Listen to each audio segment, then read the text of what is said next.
Hello बच्चों, let's see the question. So the question is, which of the following statements are correct? So here we are given the 4 options from which we have to choose the correct option. So one by one let's see. First is, relative abundance of carbon and hydrogen with respect to other elements is higher in any living organisms. Now the second option is, living organisms have more nitrogen and oxygen per unit mass than inanimate objects. Example, Earth's crust. Coming to the third option, all the elements present in a sample of Earth's crust are also present in a sample of living tissue. And the fourth one is all of the above. So let's see what will be the key concept used here in this question. So first of all, the key concept.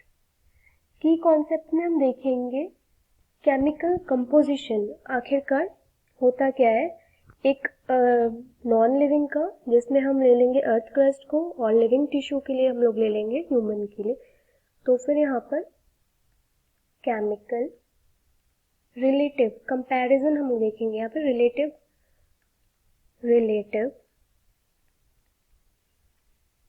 Chemical composition, relative chemical composition of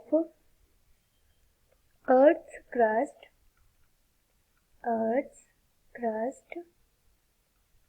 and human body.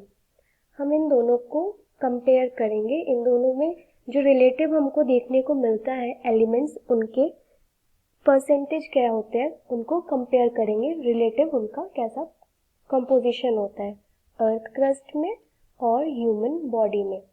तो यहाँ पर हम देखेंगे कि यहाँ present होता है, अगर कार्बन की बात की जाए, कार्बन, तो अगर ये देखा जाए अर्थ क्रस्ट में, अर्थ क्रस्ट, तो अर्थ क्रस्ट में अगर देखा जाए कार्बन का कंपोजिशन, तो ये होता है 0.03%.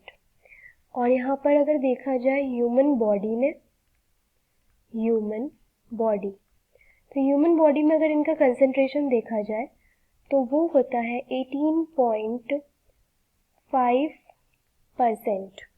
ये कंपोजिशन किसका है? कार्बन का.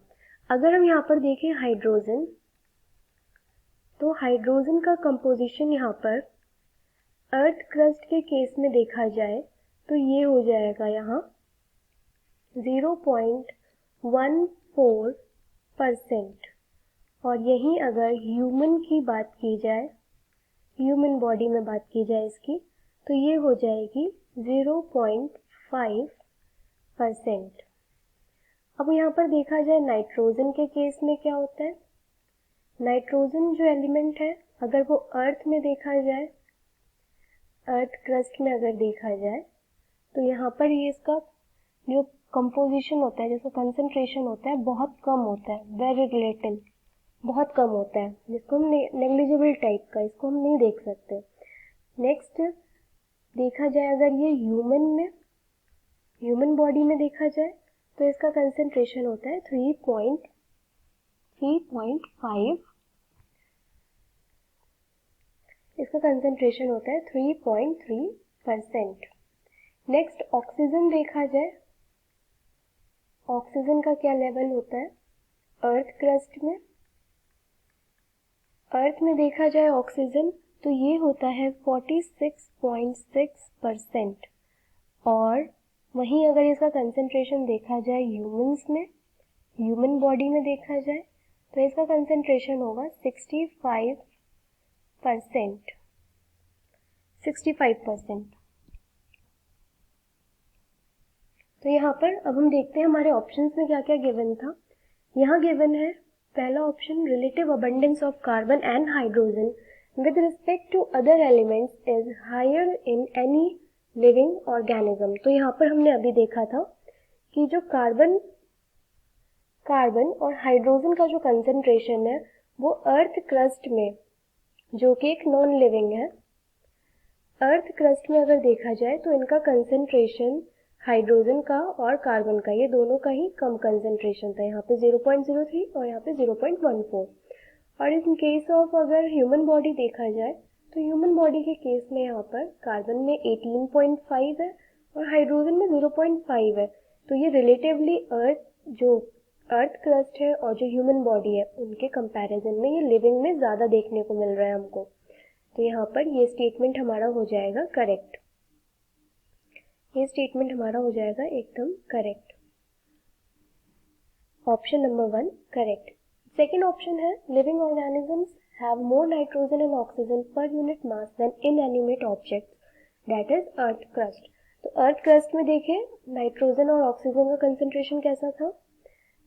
अर्थ क्रस्ट में देखा जाए तो नाइट्रोजन का कंसेंट्रेशन बहुत कम है और ऑक्सीजन का कंसेंट्रेशन देखा जाए ह्यूमन बॉडी के रिलेटिवली तो यहाँ पर ये कम है और ह्यूमन बॉडी में नाइट्रोजन का कंसेंट्रेशन ज़्यादा है और यहाँ पर ऑक्सीजन का भी कंसेंट्रेशन ह्यूमन बॉडी में ज़्यादा है। तो ये स्टेटमेंट भी हो जाएगा एकदम करेक्ट। ऑप्शन नंबर सेकेंड ये भी हो जाएगा हमारा ट्रू। थर्ड ऑप्शन गिवन है हमारा all elements present in a sample of earth crust are also present in a sample of living tissue. तो ये ऑप्शन भी एकदम ट्रू है, एकदम करेक्ट है। ये हमको जो भी हम जब भी स्टडी करते हैं तो हमने देखा उसमें कि जो भी अर्थ क्रस्ट में हमको एलिमेंट्स देखने को मिले थे वो सारे ही एलिमेंट्स हमको एनिमल टिश्यू या लिविंग टिश्यू प्लांट टिश्यू में भी देखने को मिला था। तो ये स्टेटमेंट भी हमारा हो जाएगा करेक्ट। तो हमारे तीनों ऑप्शन करेक्ट है, इसीलिए ऑल ऑफ द अबव हमारा राइट आंसर हो जाएगा option number D that is all of the above. Hope you understood it well. Best of luck.